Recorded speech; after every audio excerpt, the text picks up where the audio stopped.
కాకినాడ నగరంలో నిర్వహించనున్న home expo ద్వారా ప్రజలకు ఎంతో మేలు చేకూరుతుందని క్రెడాయ్ కాకినాడ శాఖ అధ్యక్షులు కె విజయకృష్ణ అన్నారు. స్థానిక సరోవర్ పోర్టుకో సమావేశ మందిరంలో ఆదివారం క్రెడాయ్ కాకినాడ కార్యవర్గం 2వ జనరల్ బాడీ మీటింగ్ జరిగింది. విజయకృష్ణ మాట్లాడుతూ జనవరి 24 నుండి 3 రోజుల పాటు స్థానిక ఎస్ఆర్ఎంటీ ఫంక్షన్ హాల్లో 6వ క్రెడాయ్ హోమ్ ఎక్స్పో భారీ స్థాయిలో నిర్వహిస్తున్నట్లు వివరించారు.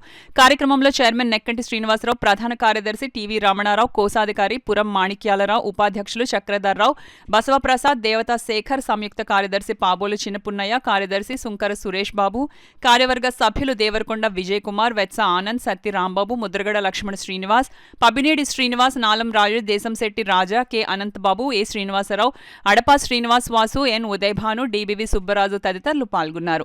అంతకుముందు ఎక్స్పో తాలూకు ప్రత్యేక గోడపత్రికను సభ్యుల సమక్షంలో ఆవిష్కరించారు.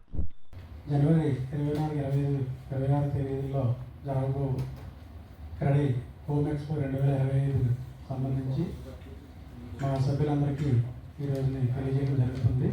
దీంట్లో బిల్డింగ్ మెటీరియల్స్, అలాగే హౌసింగ్ ఫైనాన్స్ సంబంధించిన banks and real estate properties ఎవరైతే ఉన్నారో వాళ్ళందరూ కూడా సుమారు 70 స్టాల్స్ తోటి ప్రదర్శన ఏర్పాటు చేయడం జరిగిందండి. కావున సభ్యులందరూ కూడా ఈ సందర్శనని సక్సెస్ చేసి, అలాగే పబ్లిక్ అందరినీ కూడా ఆ యొక్క స్టాల్కి ఇచ్చేసి ఎగ్జిబిషన్ ఎక్స్పోజ్ ఇచ్చేసేలాగా అందరినీ కూడా మొబైలైజ్ చేయాలని చెప్పి ఈ సభాముఖంగా తెలియజేస్తాం.